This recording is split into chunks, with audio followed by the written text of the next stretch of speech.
Access to justice is a challenge in developing countries and also developed countries. And now many institutions of justice are now harnessing the efficiencies and expediencies that comes with technology for improving access to justice. But one question that these institutions fail to ask is whether the intended beneficiaries are actually using these technologies. Initially, when I was preparing my research proposal for my first LLM, my research objective was to explore the capabilities of technology for access to justice. But upon further reading during my program, I shifted focus to rather the feasibility of using technology for access to justice. And a study that was conducted by the Action Group on Access to Justice based in Ontario in 2017 found that only 26% of people who seek for legal advice actually use the internet, online legal information. And most people use friends and or family and lawyers. This is rather some kind of like an unusual situation, because considering the fact that there is abundance of online legal resources in Ontario, and internet connectivity is also very high in Ontario, it's expected that a greater number of people who seek for legal advice will go for it through the online legal resources. But it appears from this data that lawyers and friends or family remains the predominant means for access to legal information. So the question that we need to ask is, why is it that most Ontarians, or maybe the general public do not use online legal resources? So towards this point that I present a digital access model from the field of information and communication science for assessing how people really access the internet services or the online legal resources. In the field of information and communication science, they employ 4 variables for for evaluating the appropriation process of technology. And the first variable is motivational access. That is whether or not the people are motivated to use the online legal resources or the new justice for technology. And under the first variable, they measure it with whether there is a perceived usefulness, whether the resources will be useful to them, or perceived ease of use, whether it will be easy to use these internet resources. And one major factor that will influence perceived usefulness is awareness. If someone is not aware that something will benefit him or her, it's unlikely the person will access that resources. And the second variable is physical and material access. And most of the research that is conducted on new justice for technology, new technologies for justice, usually focus on this part, which is internet connectivity. And even within this variable, aside people who access the internet, or within the people who access the internet, there's also a question of diversity, because some people access the internet through computers, others also access the internet through mobile phones. And those who are versed in this field will understand that people who use computers will benefit more from people who use mobile phones to access online legal resources, especially with the display of menu and other things. And within people who access the internet, some people also access it through high-speed internet connectivity, and some people also access it through low-speed internet connectivity. So for example, people who use high-speed internet connectivity can access online legal resources that comes in the form of videos, and people who use low internet connectivity might have even challenges when they are accessing online legal resources that comes in the form of video. So there is a sequential kind of process. after a person is motivated to use the internet or the online legal resources, the person must have the materials to access it. And after this process, you move on to the literacy access. Whether the person have the literacy to even use the online legal resources. You can talk about technical literacy, whether the person can even operate computers or whether the person can navigate through the online legal resources. And you can also talk about communication literacy, even whether the person can even communicate well with other users of the internet.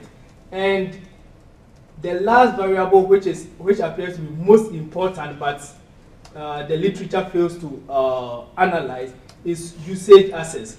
Is whether or not people who go online actually use the internet for online legal resources. For example, you look at the Civil Resolution Tribunal that was introduced by the British Columbia government. They focus on the general internet connectivity. Like Canada, British Columbia, you have 92% of the population who access the internet. But the question is, do all these people use the internet to access online legal resources? Because there are researches that shows that most Canadians use the internet for social media. Most Canadians use the internet for banking. Most Canadians use the internet for buying online goods. Most Canadians also use the internet to watch movies, watch television, and even read news. So the fact that 92% of the population are accessing the internet doesn't mean that they are all using it to access the new justice for technology. So we need to delve into all these dimensions before we can know whether or not technology has really diffused into the justice system to access the justice system to enhance access to justice. So in this context that I present this digital access model, the first part, which is the want not and the want, indicates people who are motivated to use the internet. The want nots are those who are not motivated, and the wants are those who are motivated to use the internet. And the second variable comes to the physical and material access. Those who have, under this group, we have those who want to use the internet but do not have the materials to access the online legal resources.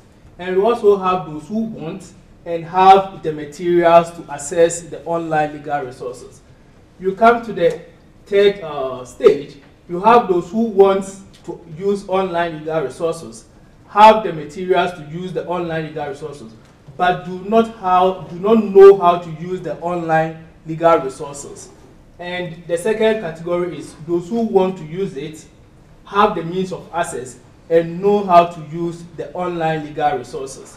And the fourth category comes to those who want to use the internet, have the means of access, know how to use the internet, but do not use it for beneficial purposes. So in this context, beneficial purposes is using it for online legal resources or for the new justice technology.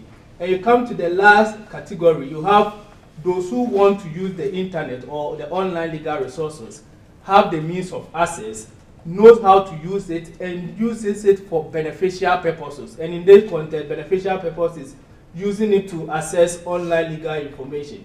So from this model, it can be seen that only those who are able to, those who get to the latter part of the diagram, i.e. those who want to use the internet, have the means of access and knows how to use it, and uses it for beneficial purposes or use it to access online legal resources, can only benefit from the new justice, new technologies for justice. Those above, those in the first four categories, I will tell them as the technology underprivileges, because a person who wants to use the online legal resources, have the means of access, knows how to use it, but do not use it for beneficial purposes, will definitely not benefit from the new justice for technology. So in this context, I make 3 major recommendations. One is the need for more evidence-based research to understand the difference between the supply of new justice for technologies and the usage of new justice technologies. Because my research led to the fact that even in Canada, where there's abundance of internet connectivity, like practically every person is connected to the internet, and even those who are not connected to the internet have some community services that they can use it to connect internet.